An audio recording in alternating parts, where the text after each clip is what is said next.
Hey guys, so I'm going to show you how to make a simple animated picture using Photoshop CC. Some of you guys might know me from my Instagram, my little trips here, and I uploaded some of animated pictures there, and some of it are really easy and simple to follow. I don't want it just to show a nice travel picture, but I want to show my creativity out of it too. So let's end this crap. I don't want to hold you guys too long, and let's start it. So here's the example of animated pictures that I previously made. But now I'm going to show you to make this simple animated picture. So open your picture in Photoshop and duplicate the picture. You can go to edit, copy and paste it, but I'm going to use the easiest way with shortcut, Ctrl J, and you need to hide the duplicate picture.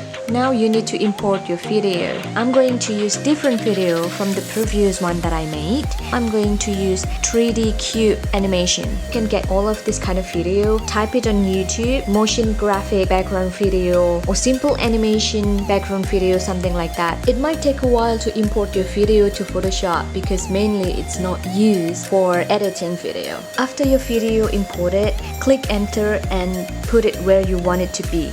Well, in my case, I'm going to put the video to fill up the empty space on the wall. For me, I don't like the size of the cube here because it's still too big for me, so I'm going to resize it by click Ctrl T, and you can resize it as you like.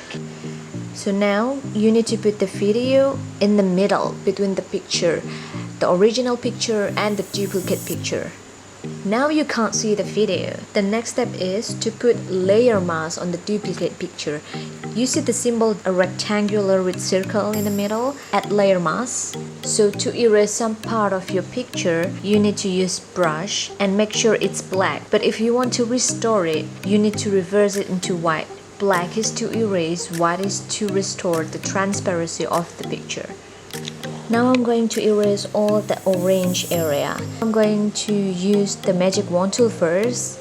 Just select the orange area or the area that you want it. You can increase or decrease the tolerance. Go to layer mask section and make sure you got black brush and the hardness 0. Brush it over the orange part and delete it. Make sure this is the area that black now. As you could see, the video doesn't cover up all of the area that I wanted to use, but I'm going to do it later because it's easier when you already edit the video and copy it later. Next step is video editing. Click the timeline. If you don't find it, go to Windows and choose timeline. It has two types, video timeline and frame animation. In this case, we use video timeline. As you can see here, my picture only stands for 5 seconds and the video definitely longer because of the duration. I'm going to make only 8 seconds. To cut the video, you can drag the first section and the end section, or you can click the scissor button and it's going to split the video into 2 and delete the other one. And you can still have the length of your video by dragging it again. Make sure all the layers are in the same length so it won't disappear. Since I don't like the color because it's too vibrant, it's too strong and it's too bright, it doesn't blend in with the video well. So click the video and we go to blending mode, and in this case I'm going to use color burn. So I'm going to reduce the opacity into 40 to 50%. Ta-da! It doesn't look too fake and it's perfectly blending with the video. Now I want to make it smoother by adding opacity in the beginning.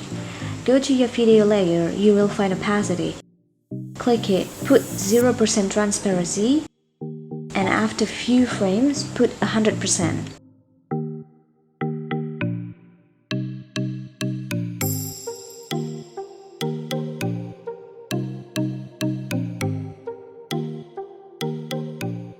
Now copy to fill up the empty space. There are a lot of options to copy layer on Photoshop.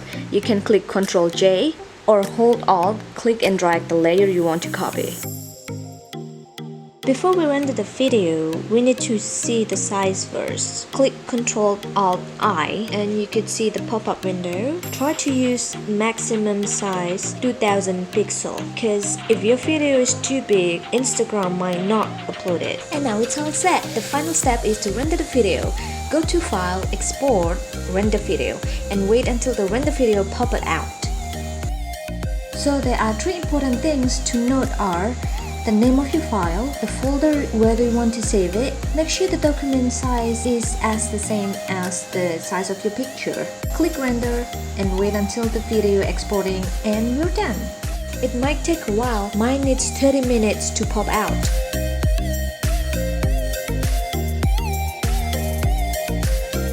So here is the result and I'm pretty happy with it and I can't wait to see your works. So, if you guys like my video and you think this is really helpful, please don't forget to click the like and subscribe button to support me. And if you guys haven't followed me yet on Instagram, please do follow to see what I'm going to come up with next. And thank you so much for watching.